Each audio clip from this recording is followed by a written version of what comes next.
We about to get flagged for that shit. We probably will. I would not be surprised at this point. But people, like, wait a minute. Are they Hubbard Stone Cold Steve Austin's song? Flag them motherfuckers. Get their ass out of there. Is that a good Vince McMahon impersonation? Is that okay? It was. 10 out of 10. I don't know what that was. That's a 0 out of 10 now. That's Vince McMahon eating cookies at the Cookie Monster. But wait a minute. Oh, it's not about Vince. It's not about Vince McMahon tonight. No, it's not. And people, but the name of the video is TNA Bound for Glory 2016 review and reaction. And people, man, I don't even know what to think about the show. I mean, we're really gonna, try to be unbiased because our last show we just did nothing but talk shit about it. But yeah, what are you gonna say, Max? They're not Vince McMahon, but they're the ones who think they can beat Vince McMahon. That's for sure. Yeah, for some reason they think they have a chance in hell. Get it? No chance. You shut up. I thought you really liked it. I thought Trey was like happy about that shit. That was a knee slapper. No, people, but yeah, this is Ringside Hangouts where we hang out at Ringside and we just chill and talk about wrestling. And tonight, man, like we said, it's TNA Bound for Glory 2016. Now, first off, I mean, I don't know if we should do this chronologically or we should do this from just the importance factor. But what's something that you think we should start off with? Hovig, Trey, what do you guys think? Well, some of you guys, delete. Man, that audience, bro, I don't know why the fuck they were chanting that shit. They were chanting that like crazy. Like the fans know that this is a joke. That shit is over, man. It is. Like I can't even argue with that. It's actually over, and that's fucking depressing to me. It's even been chanting at Raw. Bro, I fade away and classify myself as obsolete. That's all I'm about to fucking say. Man. Obsolete. Obsolete, goddammit. So if you guys have been watching the Ringside Hangouts a lot, Hovig was against this shit. And in the in 4 weeks, this dude has slowly become a fan of this delete or decay bullshit, and he's really into it. He knows the words to that song. Look at this motherfucker. He can't even show his face right now. I took him to the back in the shed. I made him watch the final deletion a few times, and eventually he broke. He puts the lotion on his skin, or else he gets to watch the show again. He Buffalo Billed my ass. So, like that match from Bound for Glory, that Great War, whatever it is, it was actually pretty good considering the storylines. I mean, I'm actually surprised that it's as good as it is. Yeah, I mean, I was surprised too because the funny thing is with that match is 80% of it was all pre-taped. Because when they were fighting outdoors with Matt Hardy and Abyss, they're not even at Universal no more. They're at the Orlando Eye, which is like 10-15 minutes down the road from Universal. I'm like, what the fuck? Wow. I'm like, the funny thing is they kept the little kayfabe going because they were on Universal Boulevard, but they were like 15 minutes down the road the other way. Jesus Christ, man. That's the thing too, yeah, because there's not that much space behind like those buildings or those little attractions. There's no way. So yeah, it's just fucking amazing, and I like how they try to do their best they can to show that they're not at the park. You know what I mean? Like you would think, dude, okay, I know I'm getting sidetracked. I'm sorry, people. I should be thinking about the people that are listening to us right now. Which, by the way, thank you very much for stopping by and listening to us. But Trey, we're watching the show, and one of the first things I said was when they started getting outside of the building, I was like, wow, imagine if Hovig or somebody spent like money to get into the first row, and I got to watch the whole fucking match on a big ass screen, like man. Well, the funny thing is, don't forget, I think the tickets are complimentary, so you're not really spending money to get in. Even first row? No, well, the first row I think is just standing room only. Oh wow. Yeah, because when you're watching it, I think Josh Matthews, or whatever the fuck his name, he even says that we're a sold out crowd, standing room only, and then in the front is normally just the standing room, and back there in like the back is where the seats are. Oh wow. Yeah. So the thing is, I wanted to go, but then I'm like, I don't want to get up. Well, you're just like, I might as well just sleep at home. I was like, I'm just gonna watch it at home. Fuck it. The Great War match, though, like Max said over here, man, like the match wasn't really all that bad when it was in the ring. But then there were situations, man, where Jeff Hardy turned into Willow for a second. Yo, that shit got me hyped. I was like, turn it to Willow, goddamn. Dude, why? Why do you guys like that shit? Because it makes sense. Man. He turns back into Willow with that stupid looking mask and the dumb laugh, whatever. Like, fuck it, go for it. Dude, but when Jeff Hardy turned into that fucking hillbilly or whatever the hell that shit was, I was laughing so fucking hard, man. Just whatever the hell he was saying, I'm like, damn, dude, he fucking hillbilly himself out right now. And people, for context, if you guys are not keeping up with TNA wrestling, the thing is, and okay, well, fuck, I don't have it queued up here. That sucks. Let me do this really quick. Delete. I just delete the page, really. No, man, hold on. I know this is bad. This is bad TV to do this to y'all, but this is the picture right here. This is Willow, the other character that Jeff Hardy plays. Jeff Hardy switches back and forth, kind of like the Mick Foley Dude Love days. Where I was just about to say that shit. Yeah, he switches back and forth, and during the match, like, it's one thing to have two different characters. I mean, we're used to that. We've seen it happen quite a bit, you know what I mean? But now, for some miraculous reason, during the match, they're fighting backstage, and then in one scene, he's Jeff Hardy, and then the next, he's this guy. He's Willow. And then in the ring, and Trey, I don't know if you saw this. I don't know what happened, but they're wrestling back in the ring, and I don't know where the camera was or what, but he turned into Willow outside near the audience. Right. And then at 1 minute, the camera went away. It was on Matt Hardy, and then all of a sudden, he's not Willow anymore. And not only that, the hilarious thing is the camera went by real fast. You can see Willow's jacket on the ground somewhere. Yeah, no, I was like, wow. I was thinking about that too, but then I thought about it. I just think that when they were backstage, all he did was just put on the mask and the coat. Like, the makeup just stayed the way it was. That's why whenever he took off the mask and everything, while they were back in the ring, when he took off the mask and the coat, he would just had the normal the face paint that he had on during the match already. Yeah. So I think it was just the mask and the coat. That was it. I just found it hilarious how they did it, though. Like, especially outside the ring, because I was wondering, how is this going to work? How is he going to go back to being Brother Nero? And I guess they made it work, because I didn't see it on the camera. So yeah. It was weird, man. And it was That's funny what I'm how saying. it worked. That entire match, they're focusing on broken Matt Hardy and shit. And then there's some crazy, insane, like, slams and sounds going on. I'm like, what is going on? Go to the other camera. Holy shit. Yeah, so like I said, man, this match was actually okay, the Great War. Like I said, man, it was fucking ridiculous, but at the same time, when you get into it, you're like, okay, what's going to happen? What's this match going to be like? And it was exactly what we wanted to be. Actually, a little bit more crazy. I mean, they're outside. Like I said, Trey was talking about some redneck dude coming out of a fucking truck for no reason. Yeah, the redneck dude from the Pound Deletion 2. That shit. What the fuck? That cracked me up, but it was stupid. Where the hell was Senior Benjamin? Oh, no. He's not supposed to come back to TNA, is he? Who? Senior Benjamin. Oh, Senior. No, that's Shelton. Senior Benjamin. Why you guys know his fucking name? Oh, man, he was working at the Hardy compound. He sent Vanguard 1. He's like, hey, Vanguard 1, you got this, Go ahead and take care of Rosemary. So. Yo, Jesus. Rosemary. Get it. My only complaint with the match, and yes, I am complaining about this. I'm the biggest component of all this. I have my complaints. The hardcore stuff felt kind of forced. I don't know. Like, I don't know why. I just didn't enjoy the No, you know what it was? The hardcore stuff backstage felt a lot of forced. Yeah, I felt the same way too. I was just a little, oh man, I did not. I didn't want this. But when they were out in the ring, that shit was great. I even felt that when I was outside the ring, it was a little forced. I don't know. I just couldn't get into it. Like that whole thing with Abyss and I just couldn't do it. So that was my only complaint. But other than that, it was. If you think about it, they're trying to delete them. So. Oh no! Shut up. Don't Anyway. you do it?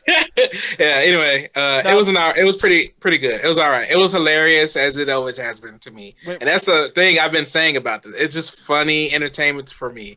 I'm sports entertained, so that's all I can ask for. But now, what do y'all think about Broken Matt Hardy's new premonition for Monday night? Oh, I can't wait for that because on his Twitter page, for you guys who don't know, on Matt Hardy's Twitter page, he said the Great War comes in today. However, there's a premonition. No, what did he say? That he has seen the finale of the Great War? Hey, hold on, man. But Monday, you'll have to worry about what's coming. It will make a lot of people sad. That's pretty much what it said. What? It's going to make a lot of people sad. Oh, okay. It's intriguing to say the least. I mean, I'm looking at his Twitter page and I cannot find it. Right here. Right there. Okay, yeah. Let me see this really quick. And let me play the GIF. Wow, is that an orgasm he's having there? Just had a monumental premonition. My dilapidated boat. I also saw where I'll be Monday night. Yo. Okay, he's just. That means. That doesn't mean he's going to Raw. He's trying to get some kind of fucking excitement, man. Fuck this guy. Yeah. Fuck that guy. Hey, like, I'm sorry. I can't stand that shit. Stupid. Fucking. Hey, okay. I'm gonna take to the shed. Like I did Hovick. That ain't gonna happen. I'll fuck you before you fuck me. Whoa. Oh yes, I'm in the power. Where'd that come from? No, but so yeah, like that happened. That match, like during that match, I was looking like this motherfucker over here, Trevor Lee, like just. But on the subject of Trevor Lee, man, his match with what's his face, DJZ, who is Robbie E-ish kind of character. Like I know they used to be a tag team. Yeah, the Zima Ion from way back in the day. Oh, it was his name. Is he Zima Ion or no? Yeah, that's Zima Ion. Oh, okay. I like Zima Ion. I can't say his fucking name, but yes, I actually really liked him back in the day. 2014-ish, Destination America era? Right? Well, no, he was Zima Ion around like 2012, 2011 era stuff. Yeah. Okay. No, but yeah, he put on a great match. Honestly, my favorite match of the night was that match. DJZ versus this fucking guy who looks like Mike Knox, by the way. Is that Mike Knox with a new name? I just could not. He looked like Mike Knox for real, man. I could not. But much smaller, Yeah, exactly. Yeah, but man, DJZ's athletic guy, I can't speak. His ability is amazing. His athleticism. Thank you. Anthony's spelling is getting on to me. But try to check out MCA every Saturday at 7:30. His athleticism is amazing. Why can't you say that shit? That's ridiculous. I don't know. It's all right, brother. Just we got you. Especially the ending of the match where he did that flip that looked like a pile driver. It looked similar to a pile driver, and then next thing you know, the ending ended with a tornado DDT like move. It was an amazing finish. That was my match of the night right there. Yeah, me too, man. Like I really enjoyed that match. And that was a great way to start the show, man. I dug the fuck out of it. Unfortunately, I missed it. I didn't catch that one. Yeah, oh yeah, if you can go back, because here's the thing. Because me and Nick was kind of watching it, and I was like, I'm looking at this, and I'm already getting mad. Like I was just in there, I was already being biased. I was like, man, fuck TNA, it's gonna be bad. But no, watching this match actually changed my mind. I was like, man, this pay-per-view match should be pretty good, So yeah, and it was an okay pay-per-view, but we're gonna keep going down the list. Now, this I want to bring up because I didn't watch this at all, but hey, your boy. He returned, apparently, or he debuted, I guess. Oh, yeah. Yeah. His 30 seconds showing up shit. Yeah, so what happened? Because I did not see that, by the way. So basically what happened was that the Gail Kim versus Maria match just ended. Gail Kim won the championship. Yeah. And then what was his name? Miracle, whatever the fuck his name is. Mike Bennett. Mike Bennett comes in. He's like, blah, blah, blah, blah. This shit is not supposed to go like this. Blah, blah, blah. I'm about to end the show. Blah, blah, blah, my way. And then lights go out, and then motherfucking Cody Rhodes comes up with Eden. His wife. Oh, okay. And they both go into the ring, and then Maria slapped Eden, and then Eden just, I think, kicked the shit out of Maria out of the ring, and then Mike Bennett and Cody just went at it for like a couple seconds. And then did y'all see how Eden grabbed Maria? Yeah. That was the slowest. No. Did you see how Maria slapped Eden? Totally Three Stooges and missed. Oh, really? Yeah, it was one of those. It's like the fuck? Oh, if you notice, they didn't say Cody Rhodes. They only said Brandy Rhodes. They only said Cody. That's it. So, that was already known, Matt, in the promos. They already, Cody said on Twitter, he's not going to go with Cody Rhodes, Oroads. No, they're just going to call him Cody. While Brandy, or Eden, however you want to call her, is going to have Rhodes. I'm cool with it because Cody is sticking to his guns. He's like, hey, I'm not going to let you call me some bullshit make-believe name. Like, I'm not going to be like Aaron Rex. Rhodes is not a But Rhodes is not a make-believe name. That's his actual family name, like from his dad and stuff. Yeah, but WWE doesn't want him to use it in a promotion like TNA. WWE owns the last name Rhodes, which is stupid because Dusty Rhodes used the name Dusty Rhodes in TNA back in like 2003, 2002. Because Dusty Rhodes was in TNA. But then again, don't think about it this way: the reason why WWE is probably not letting him use the last name is because they're fucking what's the word I'm looking for? They're just fucking mad as fuck. They're probably like, man, fuck you. You're not going to use that shit if you're leaving our company. Yeah, which, I mean, that goes without saying, but salty, at the same time, salty. That's what I was looking for. They were salty. Yeah, but that's unfortunate. That's the way that's going to be because, honestly, I mean, everyone knows about Cody Rhodes. Why can't his name be fucking Cody Rhodes? Ridiculous. But, I get it, though. I mean, they're going to call Cody. I've known him as Stardust. Oh, you're evil. No, but speaking of oh, go ahead. Of for a former WWE guy who showed up at this pay-per-view, let's talk about the match for the TNA Grand Championship, if they're calling it. And Damien Sandow won that championship. Yeah, he did. That was stupid. Now look, that title, it still confuses me. I kind of see why WWE never really pushed him because he botched a lot of shit, man. But really quick, Max, so you're saying like it confused you, and it confused me too. Like, what exactly? I mean, as far as what you can tell me, how do you win it? Like, yeah. Oh no. Okay, so there's one of three ways to win it: by points, submission, or pin. Yeah, but the points thing made no sense at the end. The point system made no sense at all. Why do they get like MMA? TNA creative. I don't know. I guess so because it was stupid. Because how are they gonna have 10, 10, 10, 9, 9, 9? I mean, the funny thing is, if TNA wanted to take a page out of WWE's book, don't do what they did with the Brawl for All. Yeah, but I mean, it wasn't even like that bad. Like for me, I think with that match, look, I don't like Aaron Stevens. I'm not gonna call him Aaron Rex. Fuck that name. But anyways, it's like fucking T-Rex and shit. Like what a fucking name! It's fucking ridiculous. But Aaron Rex. For me, man, Aaron Stevens. I think the match sucked, and I never liked Damien Sandow anyway, so that's just the way I feel about that. But at the same time, back in the day, or not back in the day, tonight, fucking, I feel like that no one was looking forward to that match. I thought he had a feud with Drew Galloway. Why is he having this match? Drew Galloway got injured. They had to pull him Drew out. Galloway got injured, which made no sense because is WCPW taped? Because Drew Galloway had a match yesterday. Yeah, I think it's pre-taped. Okay, never mind then. Well, fuck. Yeah. So I don't know, man. It was just ridiculous. Matter of fact, he probably got injured at WCPW. Yeah. Really quick, I want to bring this up. TNA Hall of Fame. Stop it. That shit was cringy as fuck, bro. It was so awful, man. It was like 15 to 20 minutes of just inducting one person.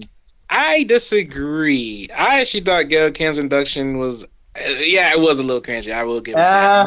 But I will say this: that Gail Kim deserved that award out of Oh, I'm not saying she didn't deserve it. I'm just saying it's cringy as fuck. Yeah. But here's the thing: it's because like she deserves to be in some kind of Hall of Fame because God knows she's not gonna be in the WWE Hall of Fame because WWE dropped the ball on her because most of her career matches that were amazing was in TNA. Like I still remember the ladder match she had with Terrence Terrell. Speaking of WWE, did nobody else catch what Maria said to Cody Rhodes when he went in? No, I didn't. Why don't you get your shit back and go back to the WWE? I was like, oh shit, the name dropping now. Oh, really? She said that? No. Yeah, she said that to him. I think whenever WWE mentions TNA, it is actually a lot funnier when they do it. Because when TNA does it, it's kind of like, okay, you're just saying WWE's name. They're trying to tag them in their video. That's what it seems like. Like when AJ Styles was on the Edge of Christian show on the network and they mentioned TNA, but no, it was like Tess and Albert. But to get back to the Gail Kim thing, like most of her career matches were in TNA with Awesome Kong and Terrence Terrell and they had Awesome Kong on stage actually talking about her, and I remember those matches way back when the Knockouts Championship first came out, and they have their matches for it. Damn, I'm old, man. Speaking of Awesome Kong, she changed a lot. Yeah, she lost a lot of weight. God damn. She looks good, actually, man. The fucked up thing is, I'm sitting there watching, I was like, since when did the mom from Sister wrestle? I was like, oh shit, that's Awesome Kong. No, she looks really, really good, and I can imagine, like, dude, if she can still maintain her great wrestling skills, I would love to see her come back, especially now, man. She's becoming an actress. She did come back. She's in NXT, Ember Moon. Oh, I love that. Man, Ember Moon. I know we're not supposed to talk about WWE right now. We're talking about TNA, but Ember Moon. Oh no, we can because there is a couple things we can talk about, like Sarah Lee. Oh, Sarah Lee. Yeah, Sarah Lee is pregnant by some guy named Wesley. What's his name? Yeah. He's the wrestler. Wesley Blake. He was the former NXT champion with who's Alexa Bliss dating? Crap, I forgot his name. I forgot too. Yeah. Damn. Someone who should be deleted. The thing is, like, I don't even know if this is much of a conversation to even have because of the fact that Sarah Lee, was her name Sarah Lee? Yeah. So they made name a bitch after some bread. Fuck her, bro. Anyway. I don't even care about this news, so if you guys want to go on. Back to TNA. Yeah, back to TNA. Wow, I never seen that happen. We don't give a fuck about WWE, so we go back to TNA. But yo, because think about it. Okay, think about it. Look at it this way: the last pay-per-view WWE released was shit. TNA releases a decent pay-per-view. Yeah. Oh yeah, it's true. Bound for Glory was pretty decent, better than that Classic Championship, but we're not gonna go in that. Oh no, we're not. Oh, and I can't wait to get you guys' ratings on that. But that's a whole different story. I wouldn't say Bound for Glory was way better than Classic Champion. I see, at the very least, they're more or less even. Just be honest. Yeah, no, I agree with that. Except for the main honestly, event. At least Classic Champions had Roman Reigns and all this stuff. Like TNA still a fucking joke, man. Like I'd rather watch Classic Champions, man. That show wasn't that bad.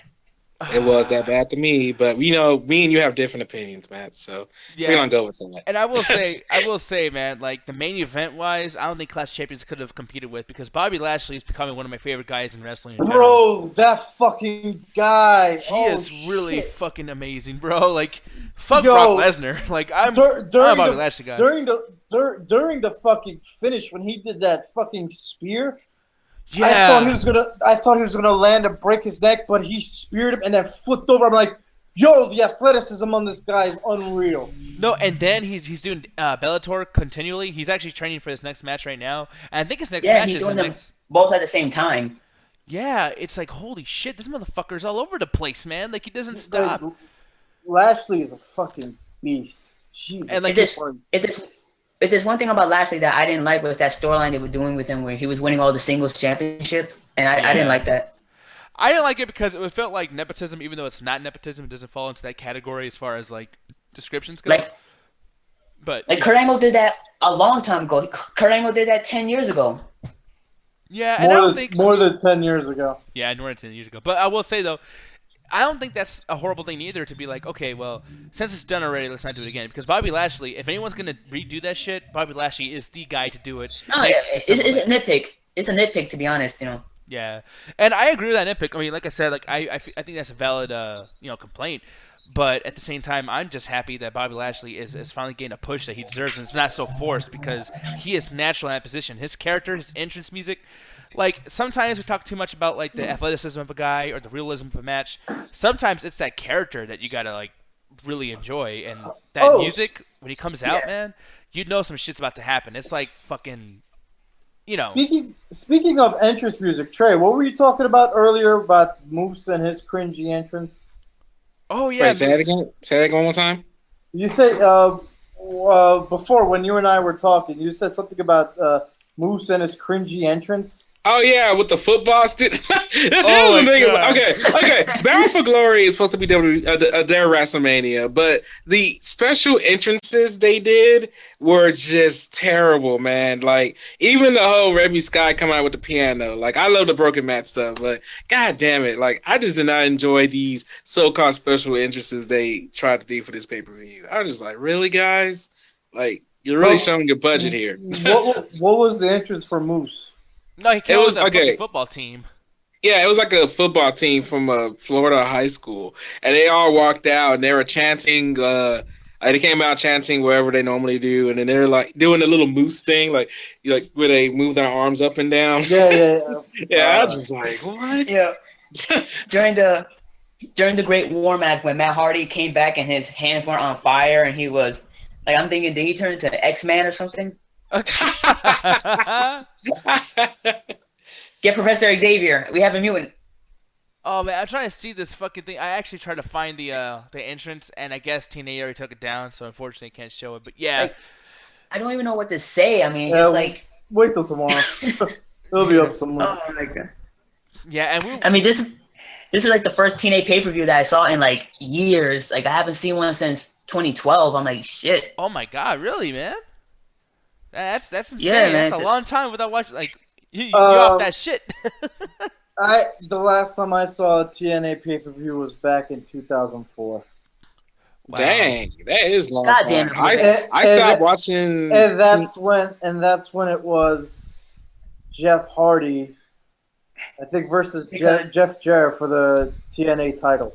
The last pay-per-view I watched was Bound for Glory 2014 when they were in China and they had it was MVP versus somebody. MVP was like the general manager and a wrestler at the same time. Oh yeah, that's when they did their fucking authority story.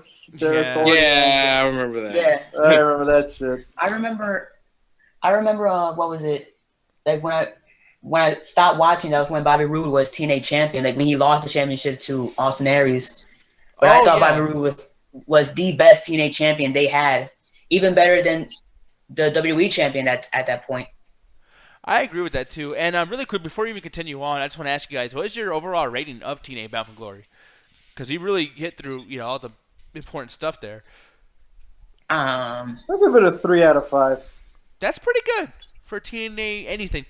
I wouldn't even rate a Impact Wrestling show like that. How about you, Trey?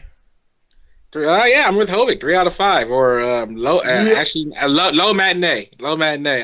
I wasn't mad. I wasn't disappointed. I had fun with some of the matches. Like I said, DJ Z stole the show by himself because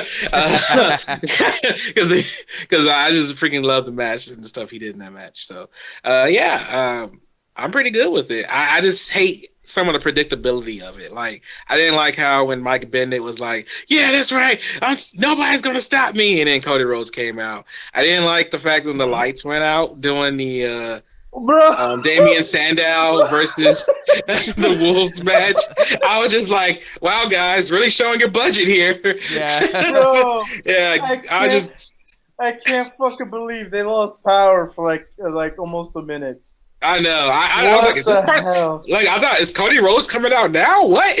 Like, what's going on here? I was like, yo, Taker, stop fucking with their shit, man. I know. Yeah, I thought the Cody Rhodes thing was going to happen right there. Like, he was going to cause Aaron. I thought Alberto Del Rio was going to come out.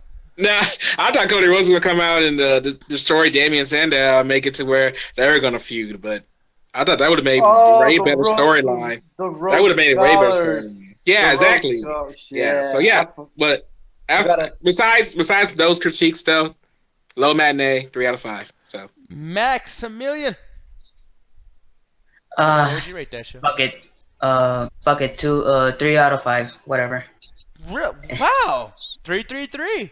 Holy shit. I mean, I more or less hesitated to give it that because TNA is such a joke now, but I give credit where it's due. Bro, WWE is a fucking joke these days too.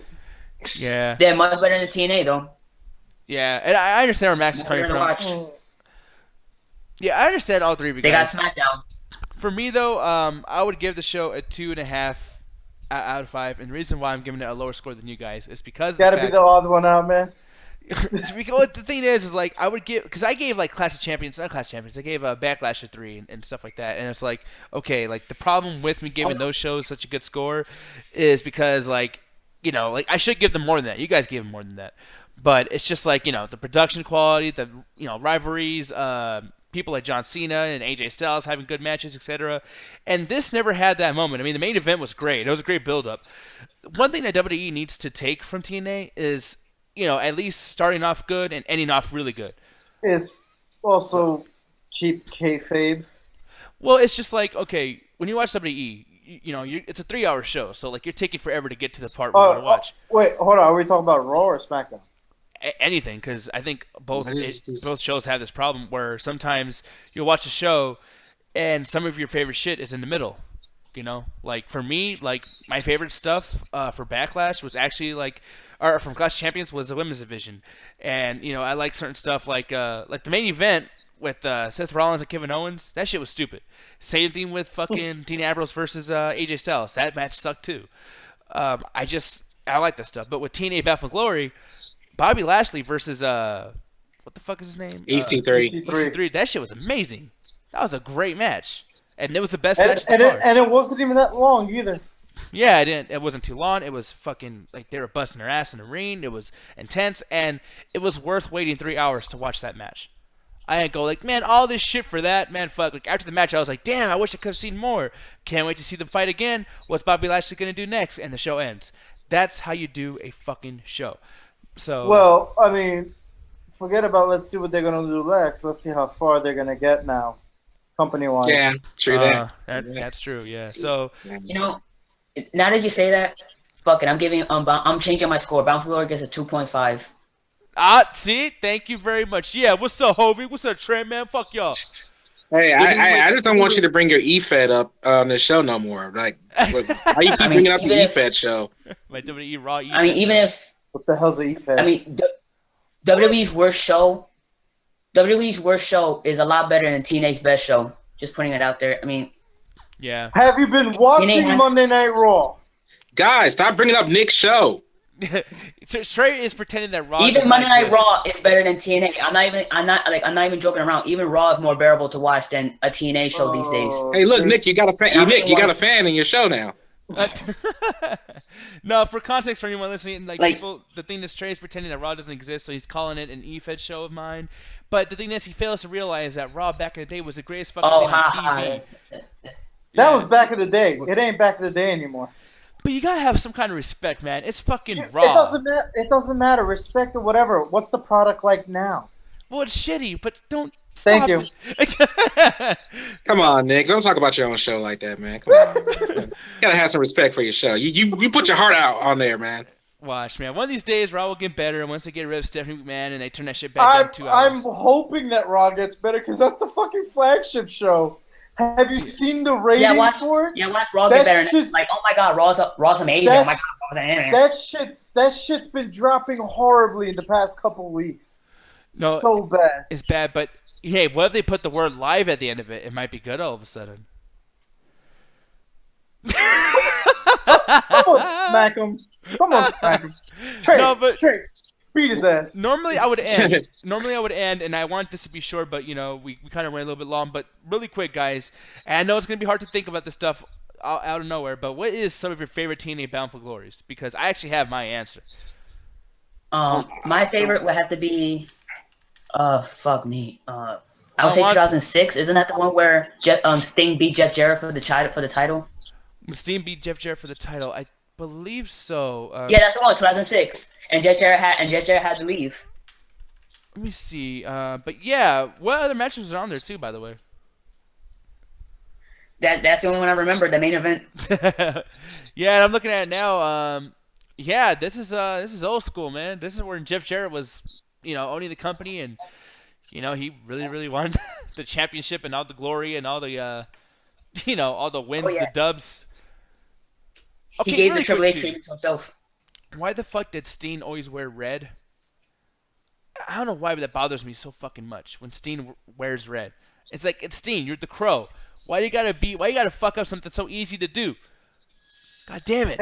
I remember at one point he just came out looking like the fucking Joker. I was like, what the fuck? Oh, and then he started wearing t-shirts instead of his outfit. He would wear t-shirts. Yeah. Oh, man, that shit was bad, dude. For me, my number one favorite TNA Bound for Glory is from 2010. This was the triple threat match main event. It was Ken Anderson, Jeff Hardy, and Kurt Angle. And it was a 10-10-10 thing. When Jeff Hardy went heel, I remember that. Yes, this shit was amazing. And Mickey James debuted on the show. Tara was there with all these things. I mean, there's a lot of shit going on here. Oh, the beautiful people. Oh, yes, man. And then this whole thing with Pope and Kevin Nash and Steen and fucking... It was a lot of shit going on this show, man. Oh, man, TNA and us. Dude, that ring is tiny. Yeah, that's the little square circle that Hulk Hogan wanted to do. I don't know why he was so intent on doing that. Yo, like, look at that shit. It's like you could fit, like, two people in there almost filled. But it made it better, I think. Like, because of that, man, those matches were a lot more faster. Like, this whole show was just so damn good, man. Like, it had that fucking, 5-on-5 cell, whatever the fuck match. Woo! Tommy Dreamer? Was that Tommy Dreamer? Yep. Yeah, and he was doing good at this time. Him and Raven stopped their feud for this match. It was AJ Styles and the Fortune versus these guys. Matt Morgan was doing some cool shit. It was just awesome, man. That was some good TNA stuff. Abyss versus RVD. So, yeah, that's mine. How about you guys? How about you, Trey? You know what? You caught me off guard with this question. So now I'm looking up moments like fuck. Because I was expecting favorite TNA moment. But actually, I found one that I watched recently because I was on a TNA binge. Abyss versus Mick Foley from 2009, Monsters Ball. Ooh, damn. I forgot Mick Foley was in TNA for a while. Yeah, he was champion too. But yeah, this was some good shit. Mick Foley was a heel, right? I was really confused who was heel or face. At that time, I was very confused who was heel or face. But I just know I don't like hardcore matches. Like Nick was on the stream when he saw me cringing at the fact of some of the stuff Abyss went through in that match. But it was amazing. I cringe at the stuff. Wait, this I stuff freak right here? out. But yes, oh my god! Oh, yeah, but. It was a good match to watch. But yeah, I can't take that hardcore stuff, man. And that was Bound for Glory 2009, people. Yeah, that was a very, very good show too. Yeah, that was a while ago. Yeah, it was the main event with AJ Styles and Steen, wasn't it? Yeah. That was a great fucking match, dude. But Hovig, how about you, man? Shit, man, nothing comes to mind because, like I said, the last fucking TNA pay-per-view I watched was back in 2004. Wow. Yeah, and that's when TNA was only on pay-per-view, and you had to pay $10 weekly. It was $10 per show whenever you wanted to watch it. Jeez, well, yeah, man. So, but like those are some good matches, man. I love this match right here. This was the shit, dude. But people, this is gonna conclude our TNA Bound for Glory 2016 review. And like we said, man, it wasn't all that bad. I want to spend money on that shit though. If you can watch that on the live stream or on a YouTube page or something, watch it there, man. It's not worth any fucking cash. Yeah. Don't do that to yourself. Don't forget to check out Smackdown. It's the only good show in WWE today. And NXT. Actually, it's the only show. It's the only show in WWE today. Oh wait, hold up. What's up? We got No Mercy next week. Fuck. I'm telling you, watching wrestling's becoming like fucking work. It's crazy. Anyway, people, yeah, so remember to see next week on Sunday. If it actually, yeah, I haven't done my fact checking, but if it's next Sunday, you'll see us next Sunday. So, all right, hold on, right quick, 1 second. Yeah, well, while he's doing research, people, I'm gonna go ahead and end this shit because I guys, I know y'all tired. Yep. Everyone's sleeping. Next Sunday, October 9th. Okay, people. So next, hey, thank you, Hovig, very, very much, sir. Look at the camera and say, yeah, there you go. Yay. People, it's time to go. I'm sleepy as fuck. That was a long TNA show. Thank you all for watching. I'll start from the beginning again. Boom. And good night, everybody. Peace out. Attack the chat. Oh, wait, wrong show. Where the fuck is the pyro? Stop up at the band.